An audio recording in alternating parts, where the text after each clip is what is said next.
आज मेरे बेटे की दूसरी शादी थी।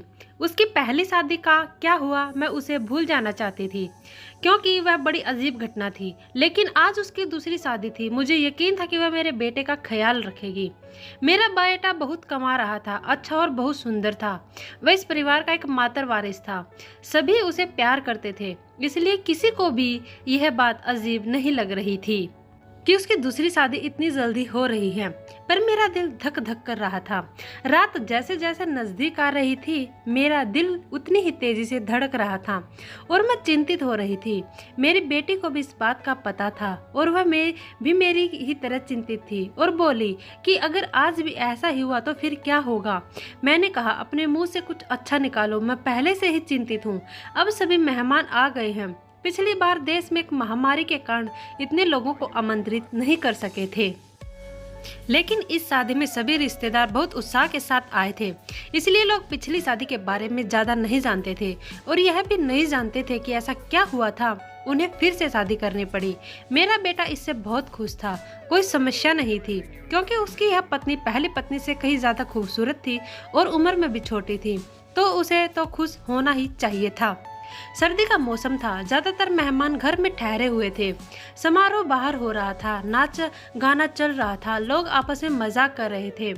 मैंने अपनी जेठानी से कहा, दुल्हन दूसरे शहर से आई है और बहुत थकी हुई है। मुझे लगता है उसे दूल्हे के कमरे में नहीं भेजना चाहिए। मेरी जेठानी ने कहा, तुम्हें क्या हो गया है? उनकी अभी शादी हुई है और तुम हो कि उनकी रात खराब करना चाहती हो। मानती हूँ शादी ब्याह में थकावट हो जाती है, लेकिन नया खून है। कॉफी सॉफी पिला दो, फ्रेश हो जाएगी। फिर सुबह रिसेप्शन भी तो है। मैं बोली, वह थक जाएगी बेचारी। मेरी जेठानी ने कहा, आजकल कोई भी इतना नहीं थकता। लड़कियों को अपनी शादी करने का बहुत शौक होता है। उसे अपने बेटे के कमरे में भेज दो। अब रात के 12 बज गए हैं। सुबह उठकर तैयार भी तो होना है। मुझे नहीं पता कि तुम इतना टाइम क्यों लगा रही हो। सभी रस्में हो चुकी हैं। हर कोई नाच गाकर थक गया है। बेचारी दुल्हन भी कमरे में नाच जाना चाहती है। मेरी जेठानी तो वैसे भी बाल की खाल निकालने में माहिर थी, सबसे बड़ी थी, इसलिए सोचा इनसे सलाह मशवरा कर लूं। लेकिन उसने मुझे ही बातें बता दी और फिर उसने खुद ही कहा कि अब दुल्हन कमरे में जाएगी। दुल्हन को कमरे में ले जाया गया। बाकी सबको कमरे से निकालकर मैं थोड़ी देर दुल्हन के पास ही बैठ गई। मैंने कहा, बेटा, तुम अपने परिवार में सबसे बड़ी हो। तुम बहुत ही धैर्यवान लड़की हो, इसलिए मैं तुम्हें पसंद कर आई थी। देखो बेटा, जब शादी होती है तो कुछ चीजें ऐसी होती हैं जो हमें पसंद नहीं आती, लेकिन मेरी बच्ची तुम थोड़ा सब्र करना। उसने कहा कि मुझे समझ नहीं आ रहा है कि आप क्या कह रही हैं। मैंने कहा कि अगर मेरा बेटा कुछ उल्टे सीधे बात करता है तो उसकी बातों पर ध्यान मत देना। कमरे के बाद कमरे में ही रखना। सुबह मुझे बता देना, मैं तुम्हारी प्रॉब्लम को सुलझाने की कोशिश करूंगी। मेरी बात सुन कर वो थोड़ा घबरा गई थी कि मैं किस विषय पर बात कर रही हूँ। वह थोड़ा घबराई हुई थी, लेकिन उसने कहा, ठीक है, मैं पूरी कोशिश करूंगी। अब इस घर की इज्जत भी मेरी इज्जत है। मैं दुल्हन का हाथ थपथपाकर बाहर आ गई। सब अपने अपने बिस्तर पर सोने चले गए थे। घर में बहुत सन्नाटा था क्योंकि सब बहुत थके हुए थे, इसलिए सब सो चुके थे।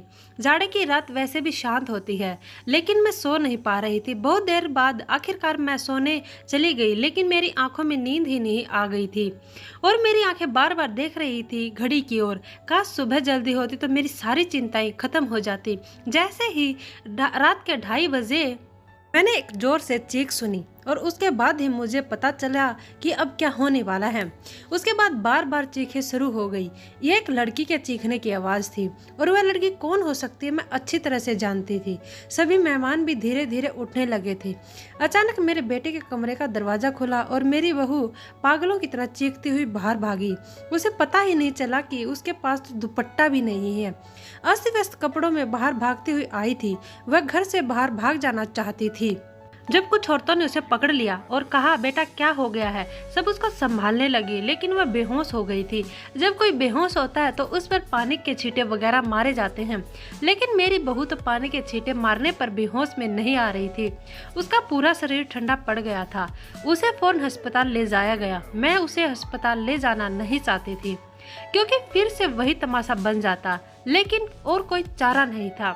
बेचारी बच्ची किसी भी तरह होश में नहीं आ रही थी। उसके माँ बाप को भी बुला लिया। उन्होंने भी एक उन्होंने भी एक दूसरे के कानों में बातें करनी शुरू कर दी। पता नहीं हमारी बेटी को क्या हो गया है, पता नहीं उसके साथ क्या सलूक किया गया है। वह सब लोग मुझे अजीब सी नजरों से देख रहे थे। सवाल ही सवाल हर तरफ थे और मैं बेचारी परेशान से हॉस्पिटल में घूम रही थी। मैंने घर आकर अपने बेटे से पूछना चाहा कि अब उसने क्या किया है, तो वह कमरे में ही नहीं था। उसका फोन भी बंद था। कमरे की हालत बिल्कुल नॉर्मल थी। कोई भी ऐसी हरकत नहीं लग रही थी कि कोई चीज टूटी हो है या उसने अपनी बीवी पर हाथ उठाया होता है। लोगों के सवालों से बचने के लिए शायद मेरा बेटा अरविंद कहीं चला गया था।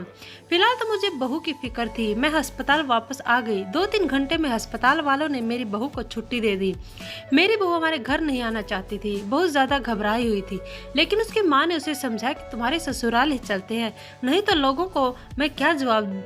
लोग तरह तरह की बातें बनाएंगे। मैंने भी अपनी बहू को समझाया कि बेटा सुबह मुंह दिखाई की रस्म पूरी हो जाए फिर अपनी माँ के घर चली जाना, मैं तुम्हें नहीं रोकूंगी। मेरी बात सुनकर मेरी बहू गुस्से में आ गई और बोली, भाड़ में गई आपकी रस्म, मैं आपके घर में एक पल के लिए भी नहीं रहूंगी। मैं अपने घर जाऊंगी और मुझे अपने घर जाने से ना कोई समाज रोक सकता और ना कोई कानून। मैं एक पढ़ी लिखी लड़की हूँ और मुझे अपनी जिंदगी अपने तरीके से जीने का हक है। मुझे आपके बेटे के साथ एक पल भी नहीं रहना। मेरी बहू ने अपना फैसला सुना दिया था। मैं चुपचाप आंखों में आंसू लिए उसे देख रही थी। यह तो पहले भी हो चुका था जब अरविंद की पहली शादी हुई थी। मेरी पहली बहू के साथ भी वही हुआ। वह मेरी पसंदीदा लड़की थी। वह मेरी बेटी की दोस्त थी। वह उसे बहुत पसंद करती थी। वह उसे बहुत खुशी के साथ घर लेकर आई थी। इन लोगों ने हमारा बहुत सहयोग किया। वह एक अमीर पिता की बेटी थी। वह बहुत अच्छी लड़की थी। मुझे भी उसका घर आना अच्छा लगता था। कुछ ही दिनों में मैंने महसूस किया था कि जैसे वह अरविंद को पसंद करने लगी है और शायद इसलिए रिश्ता भेजा था। लेकिन शादी के बाद उसके साथ भी ऐसा ही हुआ। शादी की पहली रात वो चिल्लाते हुए कमरे से भागी और उसके बाद मेरे बेटे की शक्ल देखने से भी मना कर दिया। सबने उसे बहुत समझाया कि बेटा अपनी जिंदगी के बारे में तो सोचो, लेकिन उसने कहा कि मेरी जिंदगी तो बर्बाद हो गई। और अब इस लड़की को भी समझाया जा रहा था, लेकिन वह भी कह रही थी कि अगर मैंने नहीं रहना तो मैं नहीं रहूंगी आपके बेटे के साथ। मेरा बेटा भी कोई जवाब नहीं दे रहा था, पता नहीं कहाँ चला गया था। लड़की का बाप बार बार कह रहा था कि उस व्यक्ति को बुलाओ, हम उससे पूछेंगे कि उसने हमारे बेटे के साथ क्या किया है। अरविंद घर आ चुका था। सब उस पर सवालों के बौछार कर रहे थे, लेकिन उसने चुप्पी साध ली थी। कुछ नहीं बोल रहा था। थक हार कर सब खामोश हो गए। लड़की के माँ बाप भी अरविंद को भला बुरा और धमकाकर चले गए। वह अपनी बेटी को भी साथ ले गई। अच्छा खासा तमाशा हो गया। सब मेहमानों के सामने नाक कट गई थी। हमारी लड़की के माँ बाप ने हमारी बेइज्जती करने में कोई कसर नहीं छोड़ी थी, लेकिन अरविंद अपने मुंह से एक शब्द भी नहीं बोल रहा था। अरविंद के पिताजी तो पहले ही इस दुनिया से जा चुके थे। सारी बेइज्जती मुझे अकेले ही सहनी पड़ी। घर में जमा लोगों ने भी हमें अच्छी खासी बातें सुना डाली। लड़की की माँ तो काबू में ही नहीं आ रही थी। कुछ चीख चीख कर मुझे भला बुरा कह रही थी, लेकिन उस बेचारी की क्या गलती थी। आखिर उसकी बेटी की जिंदगी तबाह हो गई थी। आज खुद को बहुत अकेला महसूस कर रही थी। मैं काश अरविंद के पिता को होते तो इतनी जल्दी हिम्मत न हारती। लोगों के ताने को सने अकेली ही सुनती रही। अरविंद बड़ा था। अरविंद से छोटी मेरी एक बेटी थी जो कॉलेज में पढ़ती थी। सब लोग आपस में कानाफूसी कर रहे थे। अरविंद को लेकर तरह तरह की कहानियां बनाई जा रही थी। कोई कह रहा था पता नहीं शायद अरविंद पागल है, तो कोई कह रहा था लगता है अरविंद दिमागी मरीज है, तो कोई कह रहा था पता नहीं उसने नई दुल्हन के साथ ऐसा क्या किया कि वह इतना ज्यादा डर गई। जितनी मुंह उतनी बातें थी, लेकिन मेरे पास इन सब का कोई जवाब नहीं था। जब लोगों का असल वजह पता ना हो तो वह खुद की कहानियां बना लेते हैं, और खुद की बनाई हुई उल्टी सीधी कहानियां सच कहीं ज़्यादा खतरनाक होती हैं। लेकिन समस्या तो यह थी कि सच मुझे भी नहीं पता था। ऐसा क्या था कि सुहागरात को ही मेरी बहुएं मेरे बेटे के कमरे में चीखती हुई भागती थी। इस लड़की ने भी तो मुझे कुछ नहीं बताया था। मैंने खुद ही अपने मन में सोचा हो सकता है उसने अपने माँ बाप को कुछ बताया हो। सच जानने के लिए मैंने उनके घर फ़ोन कर दिया। भले ही वह हमसे रिश्ता ख़त्म कर गए थे, लेकिन इंसानियत के नाते ही मैंने उसका हालचाल लेने के लिए फ़ोन किया। फ़ोन लड़की की माँ ने उठाया। मैंने पूछा अब कैसी तबीयत है आपकी बेटी की। मेरी आवाज़ सुनते ही वह भड़क गई थी। और बोली थी मेरी बेटी अब तक ठीक नहीं हुई है, खबरदार जो आगे से आपने फ़ोन किया। यह सब सुनकर मैं बहुत ज़्यादा परेशान हो गई थी। मेरी पहली बहू के साथ भी ऐसा ही हुआ था। मेरी बेटी ने बताया था कि वह कम से कम 6-7 महीने तक बीमार रही थी। आखिर क्या प्रॉब्लम थी मेरे बेटे को, मुझे कुछ भी समझ नहीं आ रहा था। क्या कमी थी? उसकी पत्नियां उससे डर कर भाग जाती थी। अरविंद की बात करूँ तो अरविंद बहुत ही सीधा साधा सा बच्चा था, बचपन से ही कम बोलने वाला था, लेकिन उसके अंदर कोई भी हरकत ऐसी नहीं थी जो अब नॉर्मल होती। अरविंद मेरी पहली संतान थी। हमने उसे बहुत ही लाड प्यार से पाला था, लेकिन हमारा इतना लाड प्यार देने से भी वह बिगड़ा नहीं था। हाँ, उसे अपनी सुंदरता पर घमंड जरूर था। वह कहता मेरी खूबसूरती और स्मार्टनेस के आगे सब पानी भरते हैं। उसको पहनने का ओढ़ने का बहुत शौक था, अच्छी अच्छी ब्रांडेड चीज़ें पहनना। पढ़ाई में भी अच्छा था, नौकरी भी टाइम से कर ली थी। अपनी बहन के लिए भी एक जिम्मेदार भाई था। अपनी बहन श्रुति के कॉलेज लेकर जाता और वापस आता, घर में खर्च के लिए पैसे भी देता। कभी मुझसे ऊंची आवाज में बात नहीं करता। उसके दोस्त भी कोई ऐसे नहीं थे जो मैं कहती कि गलत संगत में पड़ गया है। कोई नशा भी नहीं करता था, बस उसके कुछ गिने चुने ही दोस्त थे। यह सबसे अच्छा दोस्त था जो बाहर विदेश में रहता था। कभी कभी उसे फोन पर बात होती थी, मुझसे भी अपनी दोस्त की बात करवाता था। कभी कभी मुझे कहता मम्मी क्यों ना हम श्रुति की शादी इसी से कर दे, बहुत ही अच्छा लड़का है। कुल मिलाकर सब कुछ नॉर्मल ही था, लेकिन यह जो 2 बार हुआ था यह बिल्कुल भी नॉर्मल नहीं था। पता नहीं मेरे बेटे में क्या कमी थी, ऐसा क्या करता था अपनी पत्नियों के साथ वह भाग जाती थी। दिन धीरे धीरे आगे सरकते गए। अरविंद थोड़ा नॉर्मल हो चुका था, अब घर में थोड़ी बहुत बात करने लगा था। इस बार मैंने सोचा कि अरविंद की तीसरी शादी कराऊं और ऐसी लड़की से कराऊं जो मुझे बताए कि आखिर सुहागरात के कमरे में अरविंद ऐसा क्या करता है कि दुल्हन भाग जाती है। अरविंद की दूसरी दोनों पत्नियों से तलाक हो चुकी थी। मैं यह भी चाहती थी कि यह जो बहू आए वह मेरे घर में ही रहे, ये यहाँ से भाग कर ना जाए। मैं किसी की जिंदगी बर्बाद करना नहीं चाहती थी, क्योंकि मैं भी एक बेटी की माँ थी और मैं यह अच्छी तरह से जानती थी कि तलाक का धब्बा एक लड़की के लिए कितनी बड़ी बदनामी होता है। बहुत सोच विचार के बाद मैं इस नतीजे पर पहुंची कि मैं अरविंद की शादी एक शादीशुदा औरत से करवाऊंगी, जिसकी पहले से ही शादी हो चुकी हो और वह ऐसा तलाकशुदा हो या फिर विधवा हो। और जल्दी ही मुझे ऐसी लड़की मिल भी गई। लड़की वालों को भी शादी की जल्दी थी, इसलिए उन्होंने भी ज़्यादा छानबीन नहीं की। लड़की कम उम्र रही थी, लेकिन बहुत ज़्यादा सुंदर नहीं थी, बस ठीक ठाक थी, दुबली पतली और सामान्य से नाक। मैंने लड़के वालों को बताया कि मेरे बेटे की एक शादी हो चुकी है और मेरे बेटे की पत्नी कुछ समय ही रही, फिर वह छोड़कर चली गई थी। थोड़ा बहुत झूठ बोलना पड़ा, क्योंकि सच बोलने की स्थिति में मैं बिल्कुल नहीं थी। लड़के वाले शादी के लिए राजी हो गए थे। मैंने अरविंद को लड़की की फोटो दिखाई तो उसने शादी से साफ इनकार कर दिया। बोला मुझे शादी नहीं करनी है, इतनी आम सी शक्ल सूरत की लड़की है, मुझे इससे शादी बिल्कुल नहीं करनी है। अरविंद की बात सुनकर मैंने उसे डांटते हुए कहा चुप हो जा, जिस तरह की तेरी हरकत है उन हरकतों के चलते तो तेरी कभी भी शादी नहीं होनी चाहिए। लेकिन एक माँ सोचती हूँ कब तक बैठी रहूंगी और तेरा ध्यान रखूंगी। मेरे जाने के बाद कोई तो ऐसा हो जिसके साथ तू अपनी जिंदगी गुजार सके। बोलते बोलते मेरी आंखों में आंसू आ गई। मेरी आंखों में आंसू देखकर अरविंद चुप हो गया, शादी के लिए रजामंदी दे दी और उठकर कमरे में चला गया। कहीं ना कहीं अरविंद के दिल में भी चोर जरूर था, वह मुझसे नजरें चुरा रहा था। लेकिन इस बार मैंने भी तय कर लिया था कि मैं जानकर रहूंगी। मैंने पहले ही सोच लिया था कि इस बार मैं लड़की को अपने भरोसे पर ले लूंगी, लेकिन उसे यह नहीं बताऊंगी कि मेरे पहले उसकी पत्नियां डर कर भाग गई थी। उसे प्यार से समझा दूंगी, उसे भरोसा दिलाऊंगी कि अगर कुछ ऐसी वैसी बात हो तो मुझे बताए, मैं उस समस्या का समाधान करूंगी।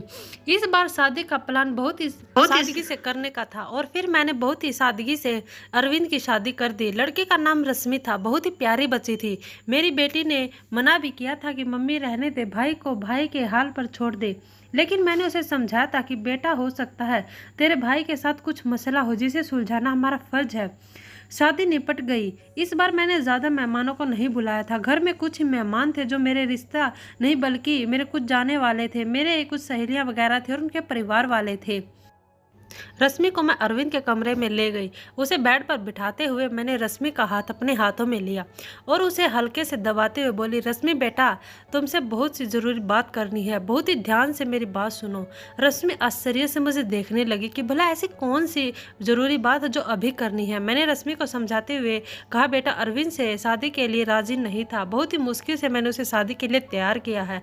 हो सकता है मेरा बेटा कुछ अजीबोगरीब हरकत करे, हो सकता है तुम्हें डराने की कोशिश करे जिससे तुम डर कर छोड़कर भाग जाओ, लेकिन बेटा तुम्हें डरना नहीं है। जो भी हो तुम्हें सब कुछ मुझे बता देना है, बस तुम उसके डर धमकाने में, उसकी बातों में आने की ज़रूरत नहीं है। रश्मि ने मेरी बातों को सुनकर हाँ में सिर हिला दिया था।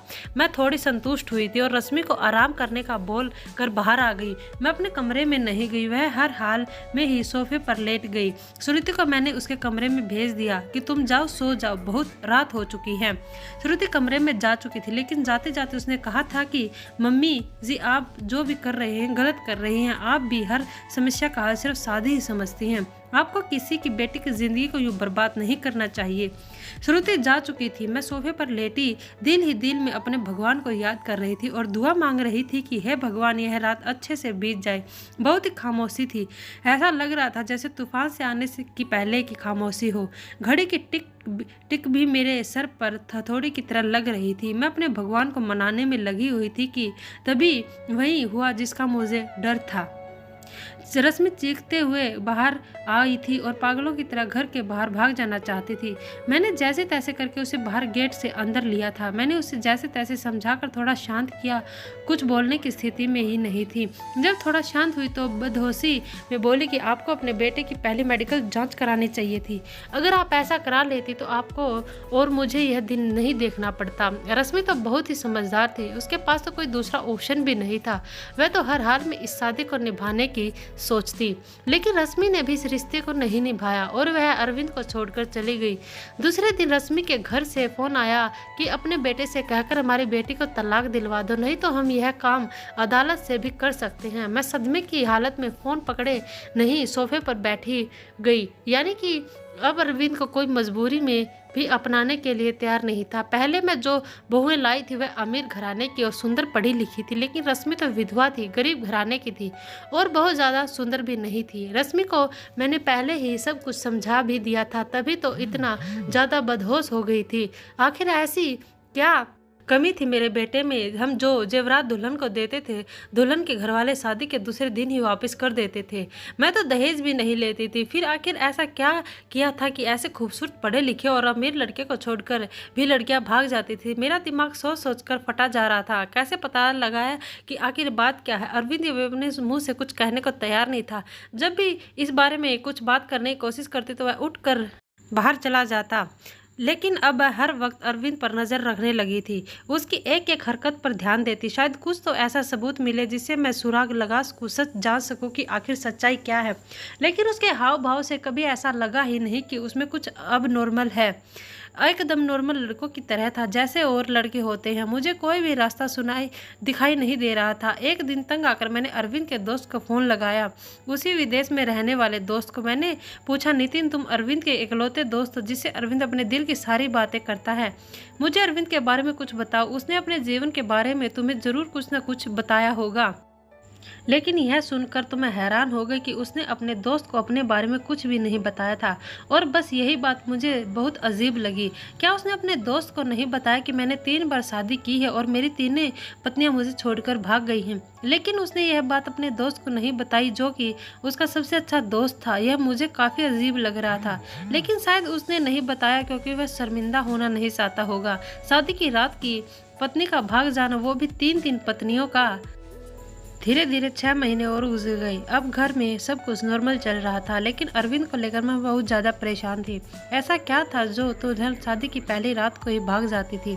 मैंने एक बार फिर अरविंद की शादी के लिए सोचा और इस बार मैंने ठान लिया कि सच्चाई जानकर ही रहूंगी। इस बार मैंने लड़की को सब कुछ बता दिया, कुछ भी नहीं छुपाया, और लड़की भी किसी ऐसी लाई जिसे शादी की सख्त जरूरत थी, क्योंकि ये लोग बहुत गरीब थे और उसके घर में उसके 2 छोटे भाई थे। मैं कहाँ तुम्हारे दोनों भाइयों की पढ़ाई की जिम्मेदारी जिम्मेदारी मेरे ऊपर है और शादी में भी आप लोगों को कुछ भी खर्च नहीं करना पड़ेगा। लड़की को तो मैंने राजी कर लिया था, लड़की के माँ बाप भी राजी हो गए, लेकिन मैंने ये बात लड़की के माता पिता को नहीं बताई, बस लड़की को बता दी थी।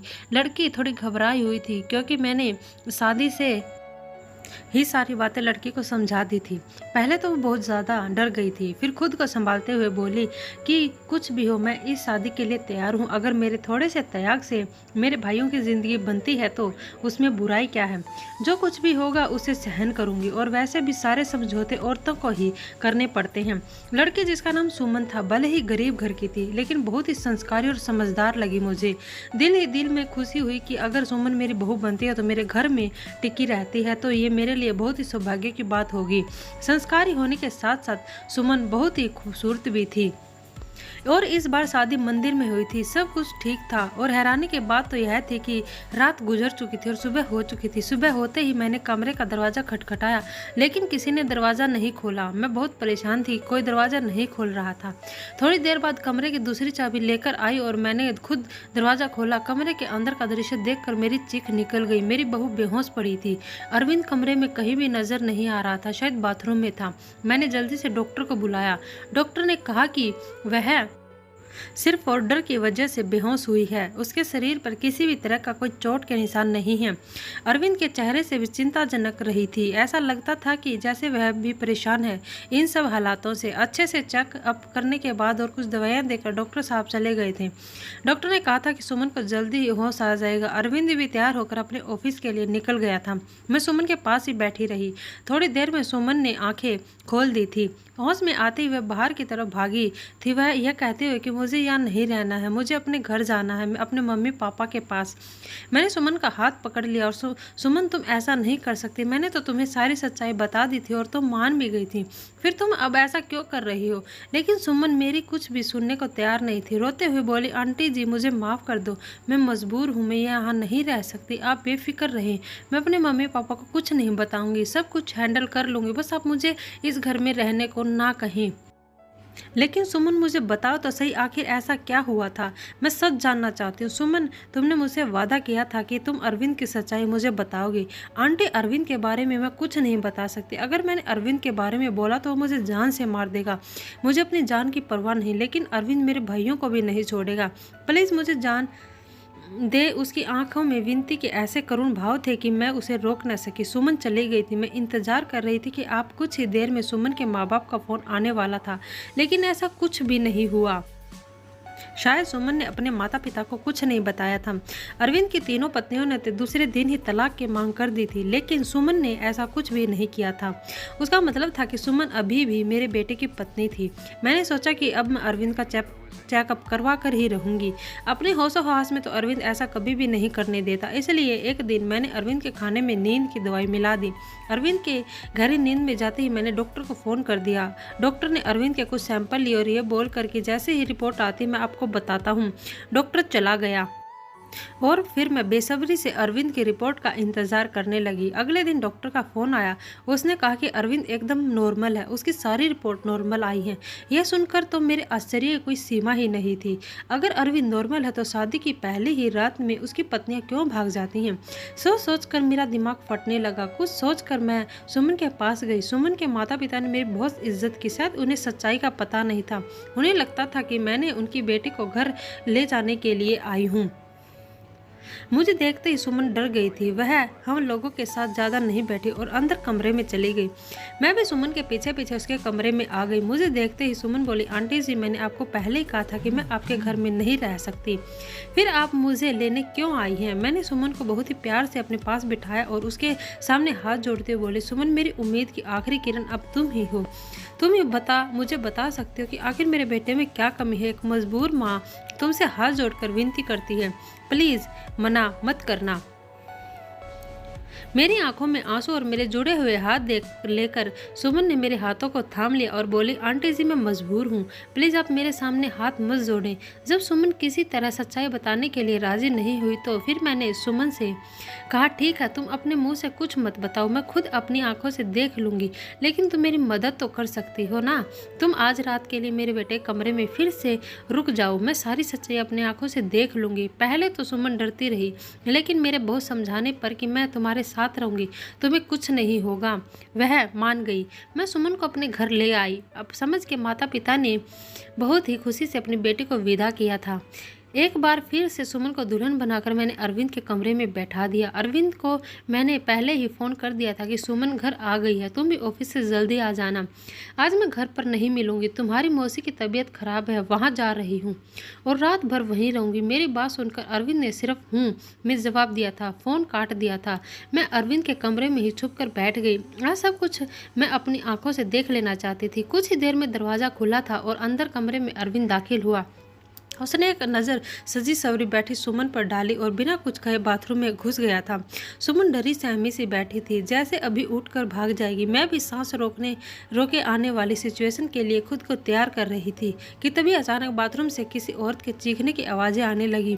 आवाज़ें सुनते ही सुमन बेड से उतरकर नीचे खड़ी हो गई थी। डर से वो थर थर काँप रही थी। मैं भी हक्का बक्का सी खड़ी थी। अंदर तो अरविंद गया था, फिर ये औरत की आवाज़ क्यों? तभी अरविंद बाहर निकला और अरविंद को देखते ही मैं बेहोश होते होते बची। उसने अपना हुलिया एकदम से बदल लिया था। उसने औरतों जैसे कपड़े पहन रखे थे। बहुत ही बेहुदा सा, यूं कहिए कि बहुत ही डरावना सा मेकअप कर रखा था। आंखों में जैसे खून उतरा हुआ था। आवाज़ भी लड़की की तरह ही निकाल रहा था। तुमसे मना किया था मेरी जिंदगी में दोबारा मत आना, तुमने मेरी बात नहीं मानी, अब तुम अपनी मौत की जिम्मेदार खुद होगी। बहुत ही भयानक हंसी हंसता हुआ अरविंद सुमन की तरफ बढ़ा था। सुमन चीख मारती हुई मेरे पास आ गई थी। मैं भी बाहर आ गई थी, फिर अरविंद को रोकने की कोशिश कर रही थी। अरविंद क्या हो गया तुम्हें? तुम होश में तो हो? अरविंद ने मुझे जोर से धक्का दिया था। और कौन अरविंद? परमीला नाम है मेरा। मौका देखकर सुमन कमरे से भाग गई थी। इससे पहले अरविंद फिर से मेरे पास आता, मैं भी कमरे से बाहर निकली और कमरे को बाहर से बंद कर दिया। अरविंद की भयानक हंसी मुझे बाहर तक सुनाई दे रही थी। मैंने डरी सहमी सुमन को अपने सीने से लगा लिया। हालांकि मैं खुद भी बहुत ज़्यादा सदमे में और डरी हुई थी। आंटी जी मुझे नहीं मरना है, अरविंद मुझे जिंदा नहीं छोड़ेगा। उसने कहा था कि अगर मैंने किसी को कुछ बताया तो वह मुझे मार डालेगा, साथ में मेरे भाइयों को भी। मुझे और मेरे भाइयों को बचा लो आंटी जी, कुछ नहीं होगा। सुमन शांत हो जाओ, मैं सब कुछ संभाल लूँगी। मेरा दिमाग थोड़ा काम करना शुरू किया तो सबसे पहला ख्याल मेरे दिल में यही आया कि शायद अरविंद पर किसी भूत का साया है। सुमन को मैंने अपने रूम में ही सुलाया था। सुबह उठते ही सबसे पहले मैंने अपने फैमिली डॉक्टर को फ़ोन किया था। 8 बजे डॉक्टर हमारे घर पर थे। मैंने उन्हें सारे हालात से अवगत कराया। साथ ही मैंने डॉक्टर से यह भी कहा कि मुझे लगता कि अरविंद पर किसी भूत का साया है। मेरी बात सुनकर डॉक्टर ने कहा था, मुझे नहीं लगता यह किसी भूत का साया, मुझे तो अरविंद एक दिमागी मरीज लगता है। उस पर पागलपन के दौरे पड़ते हैं। ऐसे मरीज किसी मूवी या किसी कहानी में डूब जाते हैं और उसी के करैक्टर में खुद को उतार लेते हैं। लेकिन आप टेंशन ना लें, इस मर्ज का इलाज है अपनों के प्यार से और कुछ दवाइयों के जरिए मरीज ठीक हो जाता है। थोड़ा टाइम लगता है बट मरीज बिल्कुल पूरी तरह से ठीक हो जाता है। नई दुल्हन को देखकर अरविंद पर पागलपन के दौरे पड़ते हैं और ये दौरे अरविंद को क्यों पड़ते हैं इसका सुराग उसके कमरे से ही मिलेगा। एक बार सुराग हाथ लग जाए तो उसका इलाज हम अच्छे से कर सकेंगे। डॉक्टर मुझे तसल्ली देकर चले गए थे। सुमन जाग चुकी थी, रात से थोड़ा सामान्य लग रही थी। मैंने उससे नाश्ता कराया। नाश्ता करते हुए सुमन बोली कि मुझे लगता है कि अब मुझे घर चले जाना चाहिए। सुमन के सर पर प्यार से हाथ फेरते हुए मैं बोली, सुमन बेटा, सबसे पहले तो तुम मुझे आंटी कहना बंद करो, मुझे मम्मी जी कहो। और दूसरी बात, अब यही तुम्हारा घर है। इतना सब कुछ अपनी आंखों से देखने के बाद भी आप यह सब कैसे कह सकती हैं? सुमन ने हैरानी से पूछा। मैंने तुमसे कहा, अभी डॉक्टर से मेरी बात हुई थी, अरविंद बिल्कुल ठीक हो जाएगा, बस उसे थोड़े से प्यार और थोड़ी सी संभाल की ज़रूरत है जो हम दोनों मिलकर उसे देंगे। मेरा यकीन करो, अरविंद बहुत ही अच्छा लड़का है, तुम्हें बहुत ही प्यार से रखेगा। मेरे बहुत देर तक समझाने पर और अपने माँ बाप के हालात को देखते हुए सुमन राज़ी हो गई थी। मैंने बहुत ही प्यार से सुमन से कहा था, सुमन बेटा अब तो एक बार मुझे मम्मी जी कहो। और सुमन ने मुस्कुराते हुए मुझे मम्मी जी कहा था, जिसे सुनकर मेरे दिल में ठंडक उतर गई थी।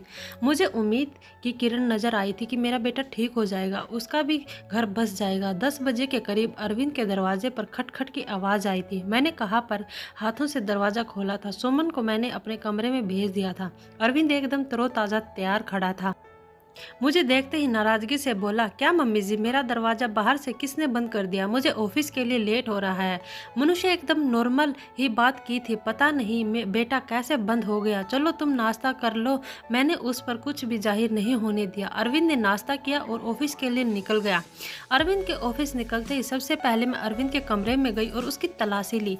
मुझे ज़्यादा मेहनत नहीं करनी पड़ी। सामने ही बेड पर मुझे कुछ किताबें दिखी। सुमन भी अब मेरे पास आ चुकी थी।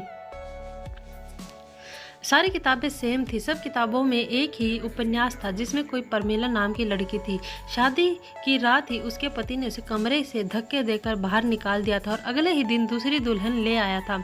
परमीला धीरे धीरे दिमागी मरीजा बन गई थी। दुल्हन को देखते ही उस पर दौरे पड़ने लगते थे। अब तो किसी शादी में दुल्हन को देखती तो उसे मारने के लिए भागती थी। परमीला के ससुराल वालों ने उसे पागल घोषित कर दिया और उसके मायके भेज दिया। दुल्हन को वो देखकर परमीला का पागलपन कम नहीं हुआ था और परमीला के करैक्टर में ही अरविंद ने खुद को उतार लिया था। मैंने डॉक्टर को फ़ोन करके सारी बातें बताई। डॉक्टर ने कहा कि आप लोग बिल्कुल भी ना घबराएं, मैं कुछ दवाइयाँ दूंगा और जो कि उपन्यास अरविंद पढ़ता वह सारी किताबें आप रूम से बाहर निकाल दें। धीरे धीरे प्यार से अरविंद को समझाना पड़ेगा, उसे परमीला के करैक्टर से निकालना पड़ेगा। धीरे धीरे डॉक्टर की दवाइयों से और सुमन और मेरी मेहनत से अरविंद ठीक होने लगा था।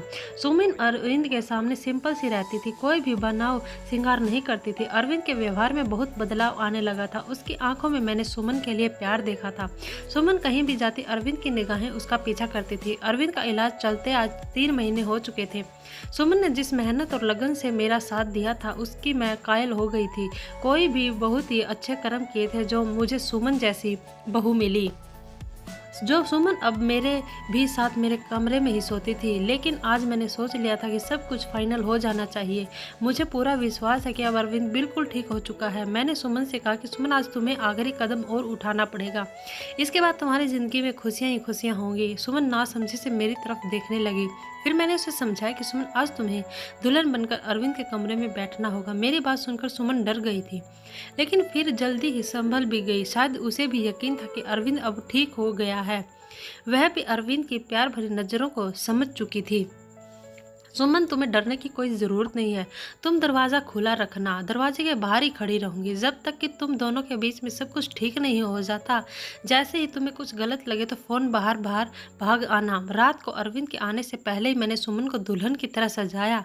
अरविंद के बेड को भी बहुत ही खूबसूरती से सजाया था। मैंने अरविंद के आने का टाइम हो गया था। मैंने सुमन को सजे सजाए पर बेड पर बिठा दिया और बाहर आ गई। थोड़ी देर में अरविंद भी आ चुका था। खाना खाते हुए अरविंद की निगाहें इधर उधर कुछ ढूंढ रही थी। मैं समझ गई थी कि अरविंद किसे ढूंढ रहा है, लेकिन मैं अनजान बनी रही। कुछ देर में अरविंद खुद ही बोला, मम्मी सुमन कहीं दिखाई नहीं दे रही, क्या कहीं गई हुई है? मेरे बोलने से पहले ही श्रुति बोल पड़ी, भैया भाभी तो आपकी ही है। इससे पहले ही श्रुति अपनी बात पूरी करती मैंने उसे चुप करा दिया। मैंने मुस्कुराते हुए कहा, अरविंद तुम पहले खाना खत्म करो, उसके बाद अपने कमरे में जाओ तो मैं अपने सवाल का जवाब मिल जाएगा। खाना खाने के बाद अरविंद अपने कमरे में चला गया। मेरा दिल जोरों से धड़क रहा था, पता नहीं अब क्या होने वाला है।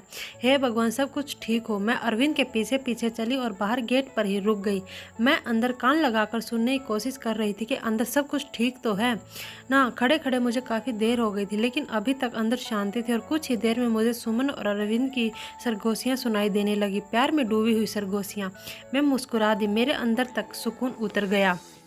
मन ही मन मैंने भगवान को धन्यवाद दिया और अपने कमरे में आता है सुकून से लेट गई। सुबह मेरी आंख देर से खुली। जल्दी जल्दी उठकर किचन की तरफ भागी तो सुमन को किचन में पहले से ही मौजूद पाया। मुझे देखकर सुमन के चेहरे पर मुस्कुराहट आ गई। सुमन की झुकी हुई नज़रें और शर्मीली मुस्कुराहट से ही मैं पहचान गई कि सब कुछ ठीक हो गया है। मैंने प्यार से सुमन के माथे को चूमते हुए कहा, सुमन बेटा तुम इतनी सुबह किचन में क्या कर रही हो?